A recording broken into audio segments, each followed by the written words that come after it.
I'm from Houston. I grew up at First Pres, Houston, big, brick, sprawling campus, fellowship hall, vacation Bible school, Sunday school, Wednesday night, the whole bit. Mary Catherine grew up at First Baptist, Tuscaloosa, so very, similar upbringing where we were both blessed with godly parents, learned kind of the basics of the faith, the books of the Bible, the heroes of the Bible, etc. That church, my church, First Pres Houston, split in the early 90s when a lot of Presbyterian churches were splitting. And so I went from a large, beautiful brick church to having church at T.H. Rogers Middle School, public HISD middle school in Houston, Texas. I think for both Mary Catherine and I, middle school and high school were periods where I would call it an outward piety or an outward sense of faith, right? Going to youth group, going on missions trips, but kind of a hidden sin and sort of a hidden rebellion, as I think a lot of growing young adults have, and I think both of us were in the middle of that. We met first year of school at Vanderbilt in Nashville, and I would say for us. College was a time when the Lord really pursued us and was incredibly gracious in our lives. He surrounded us with wonderful Christian friends, Christian ministries. We were both involved in Young Life, as well as other campus ministries. And we joined a young church, growing church, PCA church with a young charismatic pastor, but it was in a middle school. So I had gone from brick building to middle school to hotel auditorium to now middle school. So I was headed in the right direction. Was a wonderful time in our lives. And I think in college, what I would say is, I think what I learned, I think she would say this as well, Mary Catherine, my wife right here, is we saw just the fruitfulness of life with God, and particularly in contrast to the darkness of life without God. And so I think that becomes very clear in college, at least it did for us, for some. Graduated college and moved to Dallas, and we went to Park Cities Pres. So I had finally gotten back to that, big, beautiful brick church, stained glass windows, yada, yada, yada. We were pregnant, and so I had this picture of, James's baptism being, in this beautiful church. But ultimately, we were asked to join a plant. So one of these, a bunch of young couples went off and created Providence Pres, and I found myself back in a middle school auditorium. James, our oldest child, was baptized in that middle school auditorium. And then, a few years later, I got a job in Austin. I remember telling Mary Catherine, I think she had George, our second child. Two days previously, we were still in the hospital. I told her, we're going to put the house on market. We're moving to Austin. So we got a few introductions of some churches.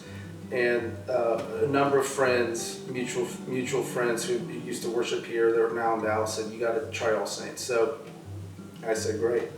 And as God calls us, I found myself back in church, in a school gymnasium this time, and we had two kids baptized on the saber-toothed tiger. As far as why we've stayed, when asked to talk about that, I really gave it some thought, and I would say that two things came to mind, and maybe it's because of recent sermons or whatnot, but the Lord kind of pointed out a couple things. I think one, He has us here, and what I'm so grateful of is that the church, Josh Keller talked about hallowed be thy name, and havod and wait, and that I feel like All Saints has been very influential in our family's life in making God heavy and centered in our lives. And he talks about, celestial beings kind of orbiting around a body, and I feel like for our family, this church really helps us orient our lives to Christ. And at this point in our lives, there's a lot of things that can pull us away. Work in particular, social, kids sports, etc. And I feel like every week, I just feel like for our family, it's helped orient our family towards Christ. The second is our Father who art in heaven. And, I think as I thought about this, I just feel like for us, for our family, that the church has helped really orient ourselves into into a relationship with the Lord that I don't think I've seen elsewhere in my personal life. We've been to a lot of churches where the penultimate experience of the service is the baptism. We've been in churches where it kind of ends in this great sermon, right?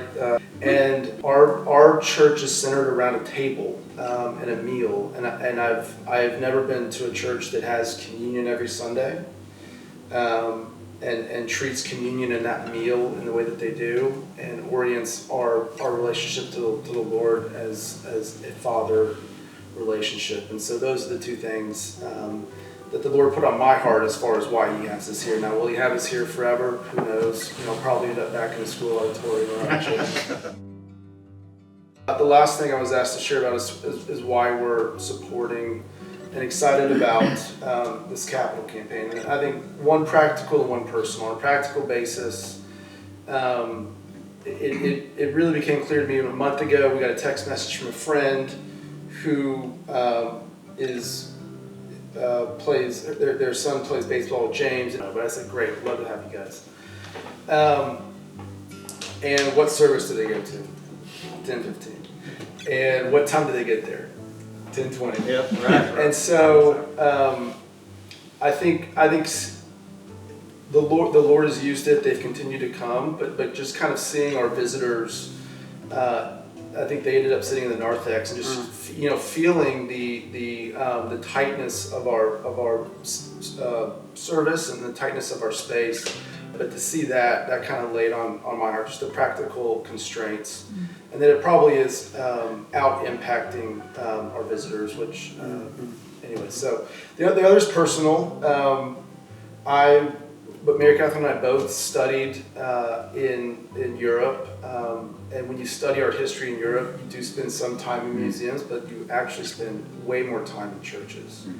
And so just seeing the beauty of these churches, seeing the amount of time it takes to build some of those churches, right, hundreds of years, thousands of years in some cases, and always just being inspired by the art and beauty of the church, I think is something that gets me very excited to be a part of.